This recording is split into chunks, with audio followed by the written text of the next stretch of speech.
A quick intro. My name's Gareth Hall. I'm the head of performance here at Sport981. We're a UK athlete institute. So we've been operating since the early 2000s. Obviously, from then to now, I've had the luxury of working with a great group of different athletes, different organizations, different partners. My role here is head of performance, so I get to line manage our S&C team. I still get to do a little bit of coaching myself, and then I get to sit on our innovations team as well. And the innovations team is a little bit like our think tank. It's what we're trying to think about the next training ideas, how do we improve winning potential with our athletes. And it's a slice of that, which is what we're going to go through today. To start with, why? Why look at Omegawave? Why look at Moxy? Indeed, why look at any of these technologies? So over the time, we've been really striving to move from a managed training situation to one where we're able to optimize daily. And what I mean by that is the process we usually do with our team, so multidisciplinary periodization and forecasting, as you like, to one where we can be a bit more objective, we can be a bit more personal as to when and how and what we do with each of our athletes. So it's this mergence of these two areas which is what we've been interested in, and that's what's brought these technologies to us over these years. I suppose the other thing of note is that we've had to reverse engineer how we've gone about achieving that. So anyone that's listening who's in coaching knows that the constraints of the coaching environment are quite different to an academic environment. So unless we're advancing winning potential with our athletes, unless we know within the team that we have the capability of moving winning potential forward, we can't really use any of these technologies. We can't just use it because it's interesting. It's got to actually have an outcome that we can action. So we reverse engineer basically what do we need to do at the front line, and then what can support us doing that.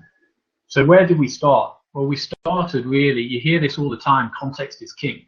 And it was the realization of, we knew a lot about the sport context, what do the best in the world do?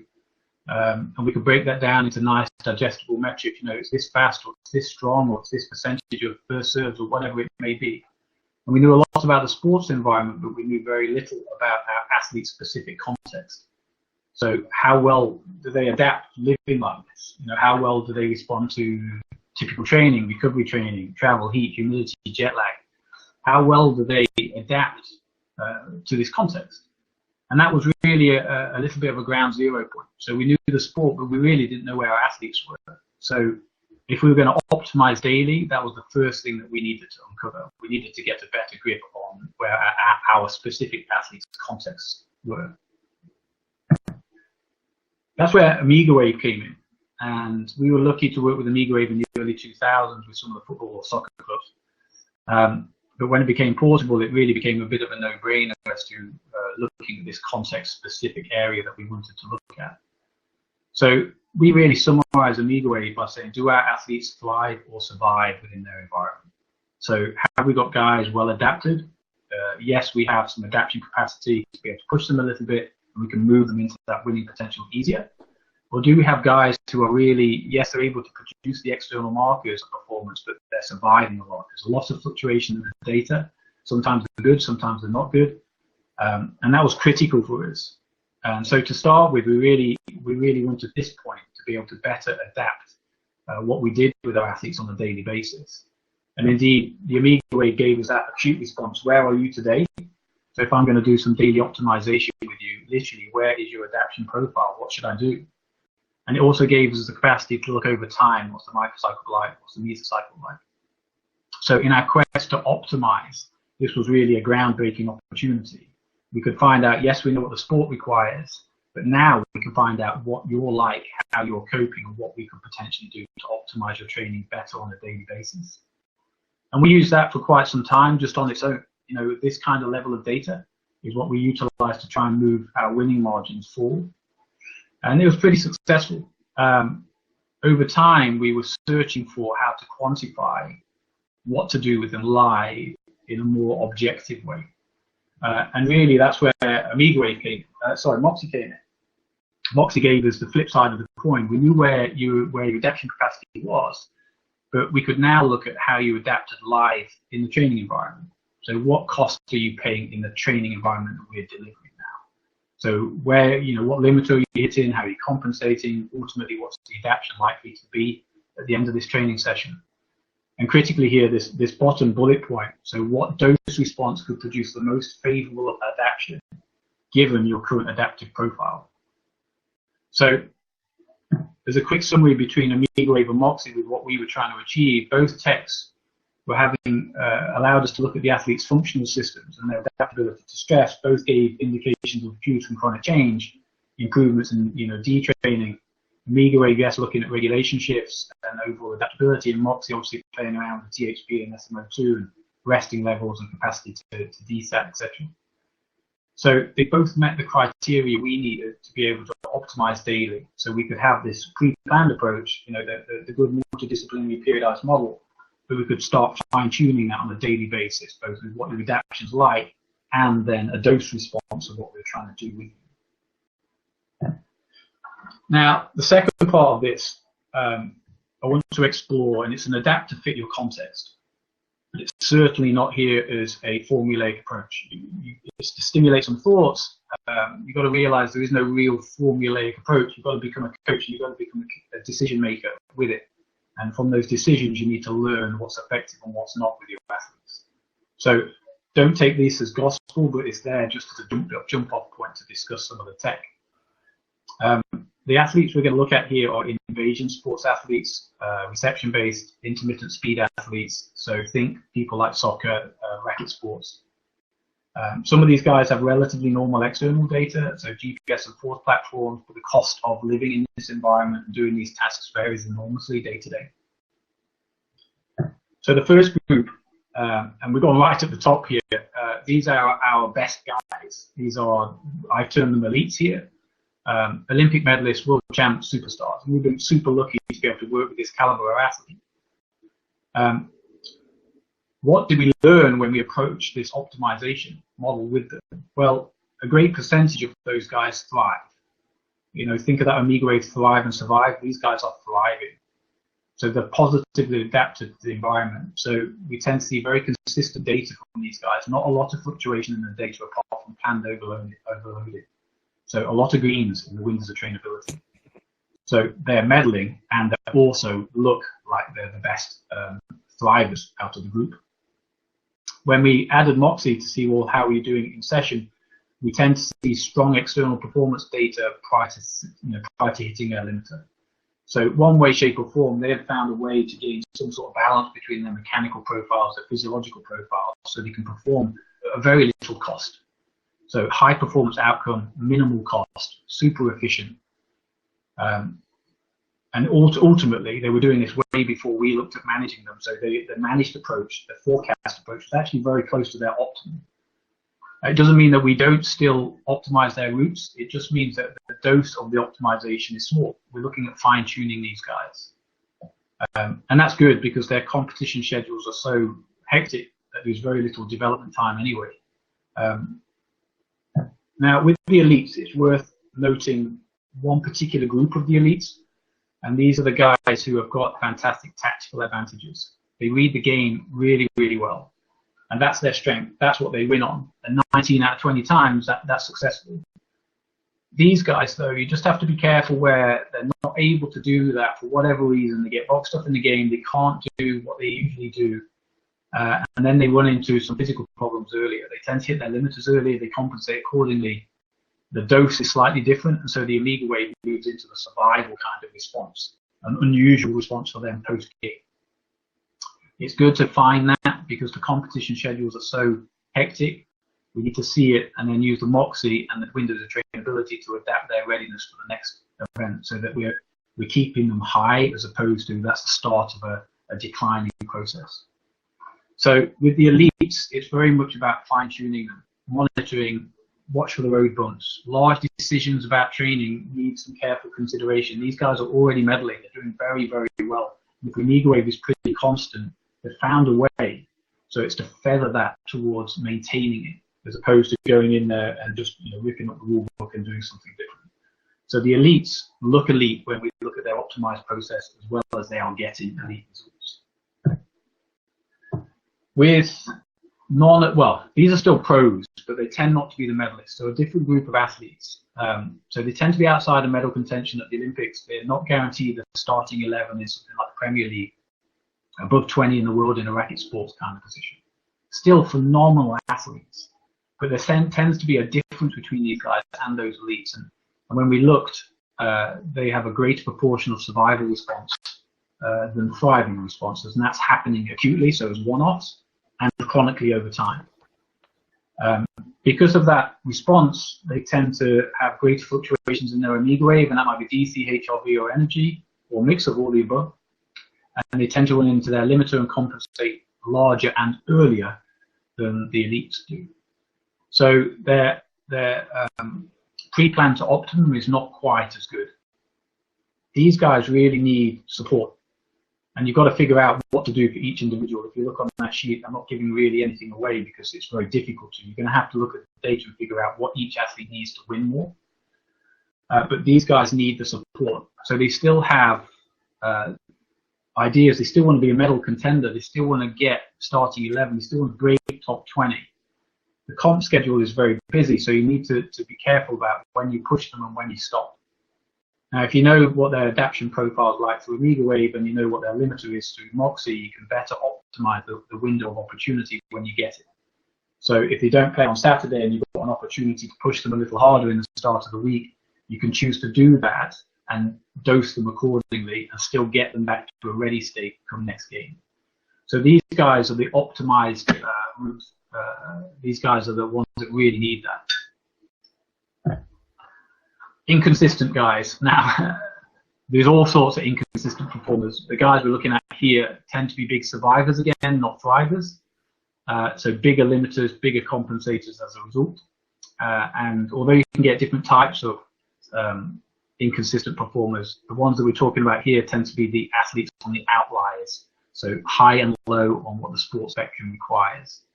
So for us, that tends to be either powerhouses in repeat sprint sports, so a powerhouse trying to be in football, and we tend to have mixed delivery limitations with those guys.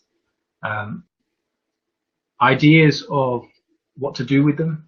You know, the sport requires you to move them more towards repeat sprinting, and you've got to do that in a sport-specific way, and they still require that to get better and to win more. But you've got to do it in a way which has a thriving reaction. So their adaptation profile and their efficiency, i.e. limiter, need to be improved. So markers in the data which tends to go along with these guys, improving resting SMO2, speed of SMO2 recovery between intervals, total amount of desat and reset of SMO2, MRI improvements, vagal improvements, shape, time, and end values of DC. So if you're hitting those and improving your sports performance, you know the efficiency is getting better, the limiter is getting less, and you're likely to not have this inconsistent performance along the way as well. The other end of the inconsistent performance athletes are the ones who can't get influence within the game. They tend to lack the explosive characteristics. So good GPS data can actually acutely appear to thrive, but when you look at the data in a bit more detail, they tend to have chronic vagal dominance patterns. So they tend to run on the engine quite a lot, and that's where they get their survival from. Alongside that vagal dominance, they tend to be utilization limited, assuming there's no breathing related effect there. So what do we do with guys like this? Coaching wise, we use a mix of external and internal data. So the overarching goal is to reduce the volume down and enhance the intensity and gain some mechanical efficiency. So external markers, accel, decel ratios, high speed runs, you can obviously break down the force velocity profile and work on the efficient part of that profile to make them better. Moxy you can use throughout all of that, but you can look at desat, recovery, repeat desats. Omegawave, we're looking at more balanced HRV because they're vagal dominant. So that's either less vagal power or just greater sympathetic power, and that obviously improves the recovery pattern. Because you're working peripherally, you just need to watch for tissue overload with guys like this. You know, if you need jerk too fast one way, then we can start running into muscle pulls and things like that. The last group that I was going to provide a little bit of information on here is the group I've termed as mindset. these guys tend to be more is better. They're overtly focused on outcome measures. So they're not very process driven. More is better. Bigger kgs lifted, more training lifted, more of everything. They have high training monotony, so high doses, exceeds limiter all the time. More is better. What do we see with athletes like this? Large and potentially negative survival trends within the Omegawave data. So SNS dominates, sympathetic nervous system dominates their HRV. Reduced MRI effectiveness, large deviations in DC all over the place. Poor vagal power, so don't recover very well between bouts of exercise. Huge compensations in our world, that tends to be big oxygen uptake, large mechanical outputs, just mixed delivery limitations as a result. How do we optimize using both Omegawave and Moxy with these guys? We tend to use the data to empower the athlete. This is a belief issue. Me adding my belief to them, it's unlikely to be effective. If I show them their adaptive profile, if I show them what they're doing right, it gives them the opportunity to learn from themselves, ask me or ask the team what this means, what they could do to improve it. And so they effectively learn from themselves and improve themselves, and we can go back to coaching as opposed to trying to convince them of a different path. So a little bit of a summary from me, Omegawave and Moxy, they both provide information on the adaptability of your athlete to stress. Omegawave acute and chronically on adaptation capacity, Moxy on live and acute and chronic adaptations. Both techs are incredibly useful if you want to try and optimize training alongside a traditional pre-planned approach. And that's it. Great. Thank you very much, Gareth. We'll just go right over to Aaron. I think Aaron's got a presentation as well, so we'll just we'll go right over to Aaron next. Okay. Can everybody hear me? Good.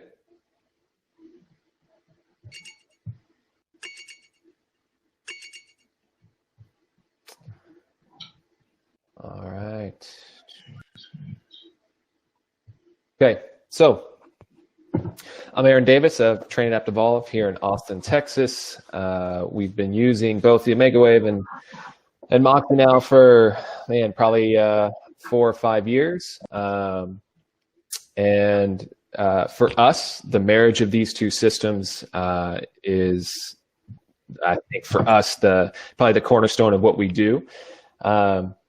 And when we start looking at these monitoring technologies, even what Gareth was talking about, right? Like, I always like to try to keep it as simple as possible in the essence of what it really is. Even if that's monitoring from a wellness questionnaire or your force plates or a watch when it comes to speed.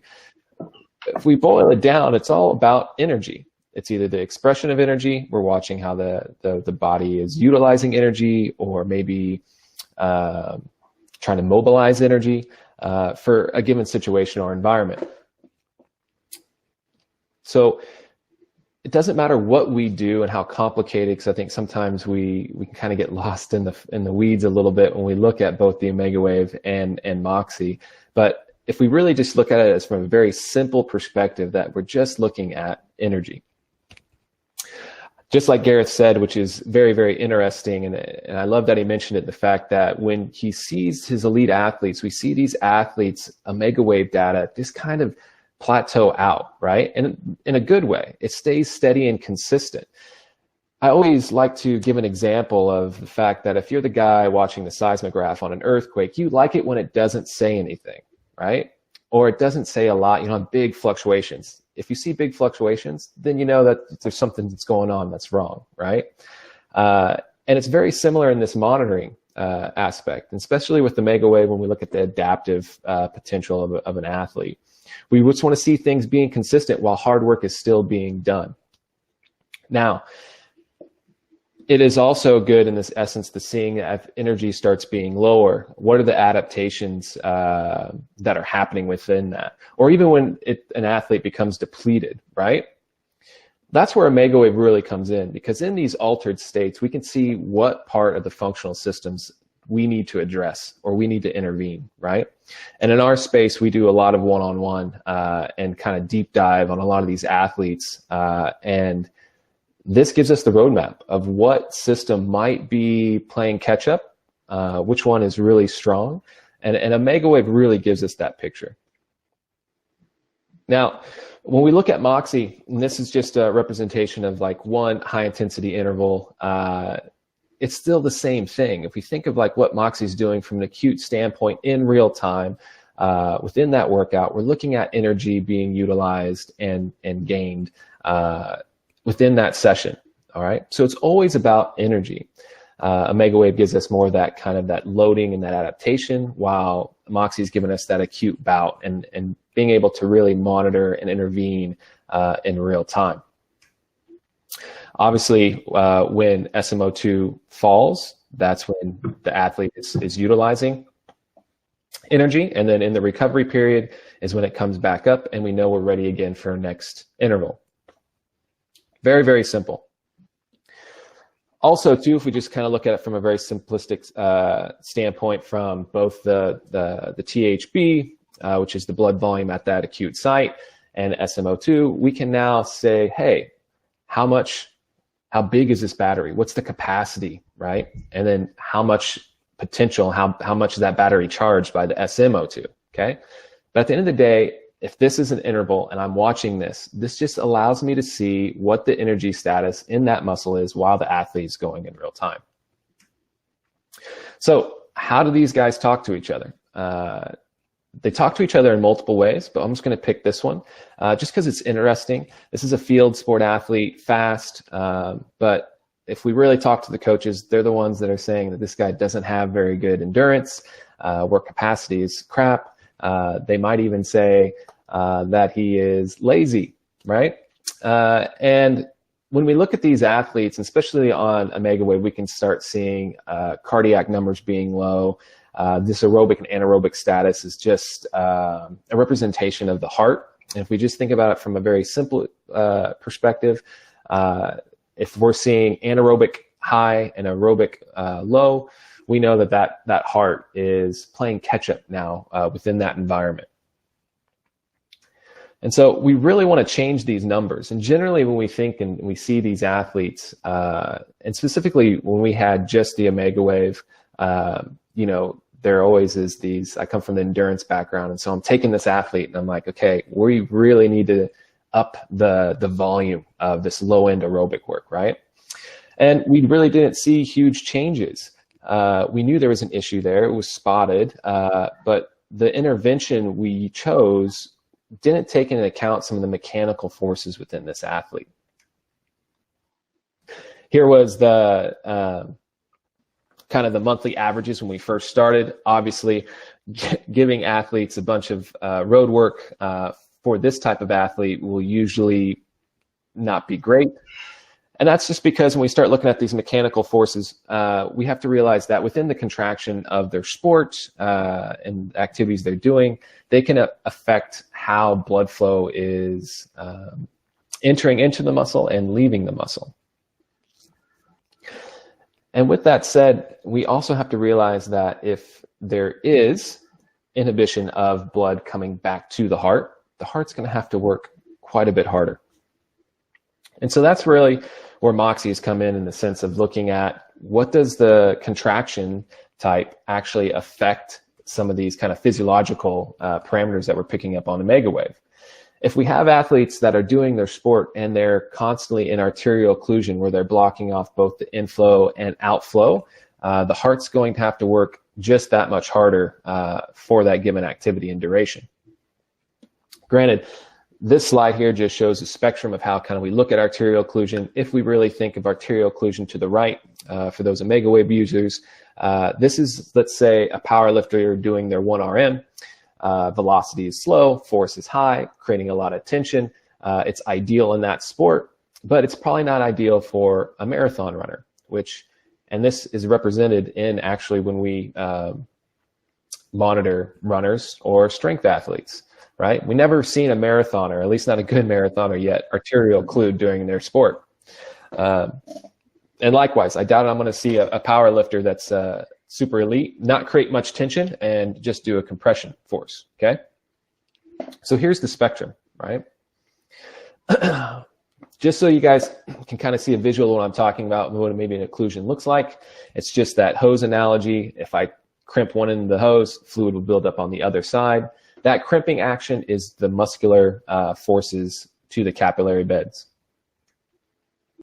One thing that we have to realize in sports performance, we always talk about things being fast and powerful, and we use these words that are very aggressive, but we also have to realize that for athletes to perform their sport and the characteristics that allow them to repeat these high aggressive contractions is that they have to relax. And so this is actually from super training. It's taken out of super training. And this is just from level 1 to your left to level 5 to your right. This is the different qualifications of athletes, 5 being elite, 1 being the couch potatoes. And you see that contraction is a gentle slope, but the relaxation velocity is the bigger deterrent on what causes that athlete to be elite. But it's something that we don't talk about, or we don't think about training with a lot of these athletes. So when we started this athlete, we started doing actually high intensity exercises, but at low force. In other words, maybe on a spin bike, but going at high RPMs with very low force. So he's just spinning. And the idea is that when we look at this from an acute standpoint with the Moxy, we're trying to allow the athlete to do high intensity bouts without occlusions. Okay, and we can monitor that in real time. Even after the first month, we can then start seeing that the heart doesn't have to work as hard. Are we training hard? Of course we are. It's just that we're doing it in a different way to allow the athlete to recover. Because like Gareth said before, the best athletes, right, they should be just steady, right? And then that's kind of what we got from then on out, right? We got a steady increase, but it's really just kind of just plateaued there. And that's great, even though we're still doing hard work. Another example, which is something that's probably going to, probably be talked about more probably later when we start diving down into this, physiology here in a couple years, is the fact that what myoglobin can actually do. So myoglobin is the heme protein that's attached to the muscle that gives the red tint.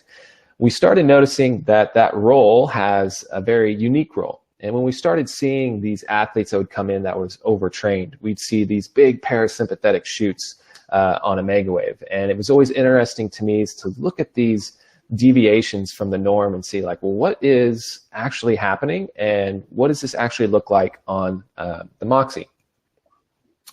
And so we started seeing that we would have huge increases of SMO2 percentage and very low desaturation. Right? And so that's just one high intensive bout. This athlete is going all out and can only desaturate about 10%, right? And this was really the trend, high SMO2, low desat. Then on days they come in and look normal, it would be a completely different picture. Huge desaturation, moderate SMO2 percentage. And the same. And so this really got me thinking, okay, what are things that potentiate that vagal tone or that overvagal expression? And it's interesting looking that even the Moxy unit itself, if we really look at the signal, that myoglobin is a big part of that signal. And that's not a bad thing. I think people look at it as a bad thing, but we just don't understand the myoglobin's physiology. Myoglobin has a way to store nitrate and to turn it into nitric oxide to help the cell kind of survive, right? And it also scavenges for nitric oxide, okay? But in overtraining states, systemically, you're going to have a rise in nitric oxide. It's your emergency vasodilator, okay? But it also potentiates that parasympathetic activity. So when we come back up and we see these high parasympathetic states, we see these that SMO2 gets limited because nitric oxide actually limits cytochrome C oxidase in that mitochondria. So it actually stops the utilization of oxygen, okay? Not favorable for some of these athletes by any means. And so we really kind of dove in to this and started looking at, well, how does this really affect Moxy? And then how does this affecting some of the chronic stuff we're looking at Omegawave, right? And it's really this myoglobin has tons of different interactions with our physiology that we just are not too keen on quite yet. But it's something that allows us, even for us, long-time Moxy users, when SMO2 is desaturating really well, then all of a sudden it just stops. Nobody told me what that was, right, or what's going on there. And there's maybe a potential case for it being this nitric oxide production from the myoglobin, stopping the utilization of oxygen. And it's just interesting that from a peripheral standpoint, if we do that type of exercise too much, and we're going into this like survival mode within that muscular tissue, that it might throw off some of our autonomics, right? And it's something that when we look at this from Omegawave and Moxy, we can then, from the Omegawave, we can then intervene, because too many times we also hear about, oh, this athlete's stressed, they're very sympathetic, but we don't talk about that parasympathetic overshoot, which in my book is actually probably worse, because you still have utilization to the sympathetic side, but parasympathetic overshoot means that you're probably not getting great utilization. And ultimately, if we really think of that, oxygen not being utilized by the cell is probably one of the most unhealthy things. In fact, most diseases are in this state, right? Depression's in this state. There's even research out there that, cancer sometimes represents itself like this. And so for us, when we see athletes push to this like overtraining state, we're looking at, one, can we identify it on Omegawave? And then can we intervene by looking at what's actually happening with Moxy?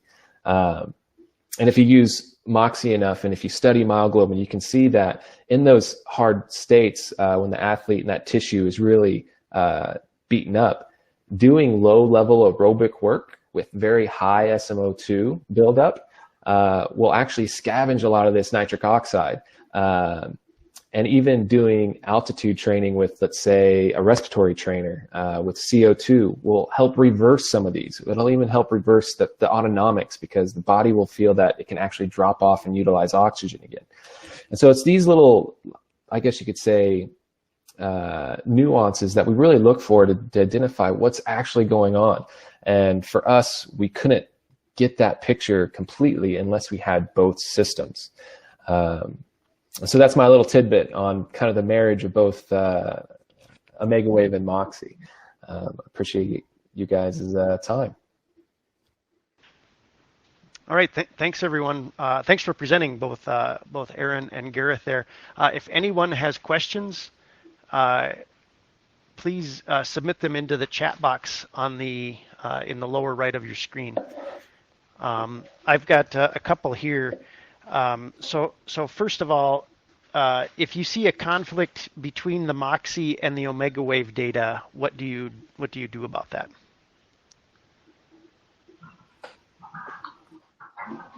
I suppose it's what kind of conflict. Yeah. Is it something that you see commonly? I mean, we can see sometimes the most common one that I would say is that we see is that maybe the cardiac system looks really good on Omegawave, but then maybe what we consider like the blood volume at the particular muscle might not reflect, say, an increase in THB when we would expect it to. But then there's tons of reasons for that. If the peripheral system is, say, if the muscles, as we know, even with tensomyography, as muscles get more fatigued, they get more stiff. And so if an athlete is doing repeat sprint work or whatever else, and that stiffness might actually start limiting the blood flow in that area. But then there's also the obvious things that when we look at cardiac, we don't think of like stroke volume. We think of, we obviously think of heart rate, but we don't think of stroke volume, contraction time of the heart. So there's a lot of different variables, how that heart kind of creates the output that sometimes we just can't capture unless we have some of these other, like maybe a physio flow or something that can really kind of dive in. But those are I would say that one's probably the bigger one that I see at times, where we get a clear green light on the cardiac, but it's maybe not showing up for whatever reason. And we generally can tease that out on the THB side. Okay. Just adding to that, Roger, sometimes, and Aaron, I don't know whether you see this as well, you sometimes get green lit cardiac on HRV data, but resting SMO2 is low relative to them. So heart's good to go, but maybe there's a respiratory fatigue issue that it's not picked up on in HRV data as well. Okay, great. We've got one here. This one may be, well, maybe you can comment on it now, but it might be one to follow up on the forum discussion. But it says, thanks for the great presentation. I'm struggling to find peer-reviewed studies on the use. Oh, I should read the whole thing here. I find the DC potential approach of Omegawave very interesting in addition to heart rate variability, but I'm struggling to find peer-reviewed studies on its use in recovery monitoring. Can you help me out?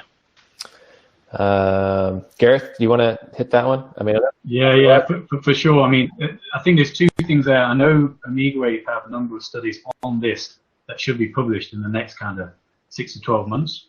But beyond that, I've actually got a load of data on that. So if they want, send me some info, I can actually throw them a load of papers on it. Okay, great. We will post this on our forum, and so we can continue some of these discussions there as well. Another one here: how is the Omegawave data gathered, processed, and presented? The Omegawave data is just 2 to 10-minute tests, depending on what system you have. Most of the athletes that we have that are mobile are a 2-minute test when they wake up, and it is used off their iPhone or Android phone, and it's, we have one electrode on the forehead, one on the palm, and you have the Omegawave chest strap, and it's gathered in 2 minutes, and it's, given right to the phone. I think there's an option where the athlete might not be able to see it, which sometimes is good, and then it's up into a cloud for the coaches to monitor.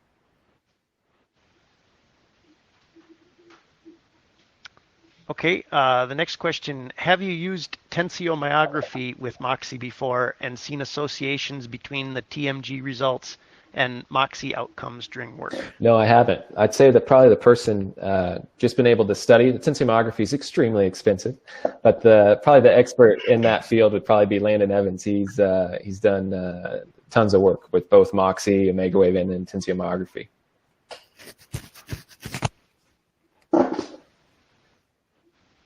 Okay, there's a handful of comments here about, we had some audio and some video difficulties, I think, with the webinar software. It was a little glitchy today. Just so everyone knows, we will be posting a recording of this that should have those issues, should not have those problems. So if you want to follow up later on that. Aaron, do you recognize desaturation as an indication of minimum effective training effect?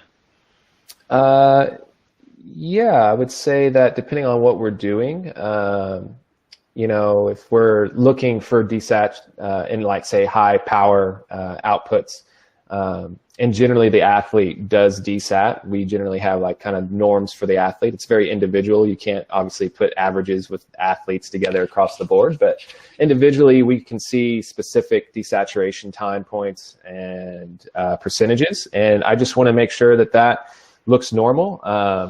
I always talk about it in the sense that, like, if say if somebody is doing an interval-based method and their only goal is like to hit 350 watts on every interval, say, and they have to repeat that every week, I would probably want desaturation not to be as low as week 1, right? Because it become more efficient. Now, if I'm looking for high output in that same regard on each one, and they're maximizing their power, right, their wattage on each interval, then I should expect the normal desaturation that we look for on each interval. And the moment that they don't desaturate, that's the moment we'll cut them off. And the reason why is that not the fact that they can't handle it and they can go in this survival mode and do a couple more reps. That's great. But it's the idea that we have to make sure that the next day they can come back and we go hard again. I think a lot of times when we think about this monitoring, we think that we're making athletes soft, but in reality, I think it's like, no, if we use it correctly, we can maybe get more intensive training that will actually move the needle a little bit more often. I think that's the goal. I think that's absolutely key. In the fields we work within, tech has largely been there to take away from athletes, and that stigma is there with the athletes. As soon as you bring some new tech in, they're thinking, well, is this going to stop me playing on Saturday? So actually using it for more, there's always a training outcome, whatever that may be, but you're trying to get more from these guys all of the time. And that is absolutely a key message. Okay, the next question here. I'm new to Moxy, but have access to another heart rate variability app. Are there patterns with SMO2 and THB that are present during sympathetic overstressed or parasympathetic overstressed? Is there patterns SMO2, THB that are present? Well, just on the parasympathetic overshoot side, presented on, we're seeing that. On the sympathetic side, I don't. I'd probably, agree with Gareth in the sense that they're big utilizers, right? They're going to the well all the time. But on the parasympathetic side, we're just seeing probably lower utilization, which, if we, like I said, if we look at that myoglobin physiology a little bit deeper, I think that'll probably tease itself out. On that, I suppose one of the thought or consideration, if you're able to profile the guys force velocity wise, particularly at the high velocity, high force requirements, to see what muscle stiffness characteristics, tendon compliance, what's their mechanical efficiency like. Some of these guys who tend to be quite vagal dominant, they're not that crash hot at that end of the force velocity spectrum either. So from a mechanical efficiency perspective, that's a good area to work with too. Okay, and then they said, thanks. How about extended reps and high intensity reps? Extended reps versus high intensity reps in the sense of, I guess, in what context?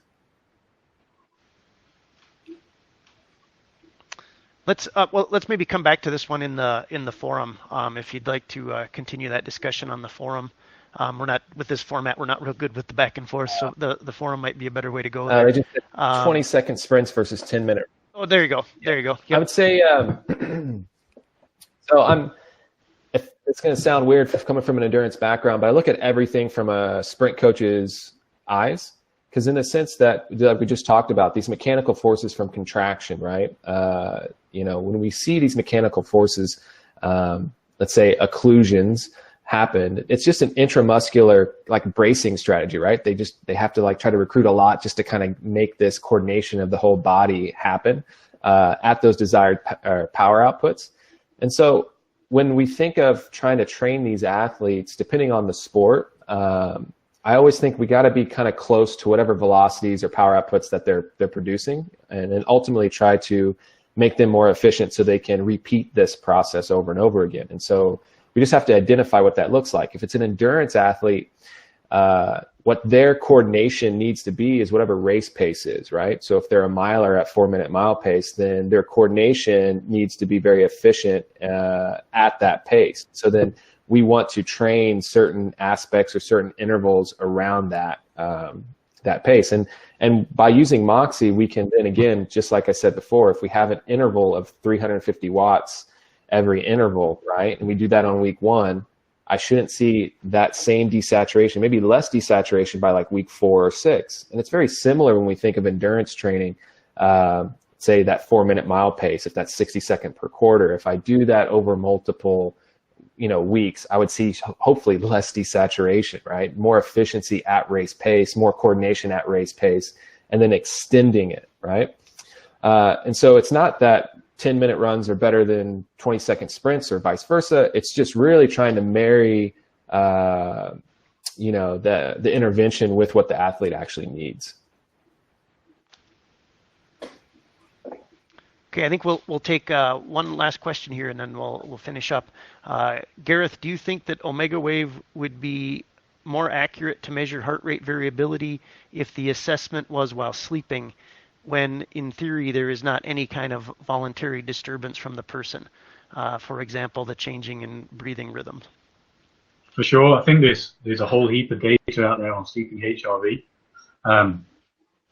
Working in the line that we work within, it would be hard to get our guys to do that. So there are inevitable pitfalls as to when they take it, but as long as you contextualize when they've taken it, and it's normalized each time. So if they take it in the morning, 30 minutes after getting up, with no food, no caffeine, and none of that, and that's when they do it, and as long as it's baseline and we get a continuation of the reading, then that's more realistic for us to be able to obtain.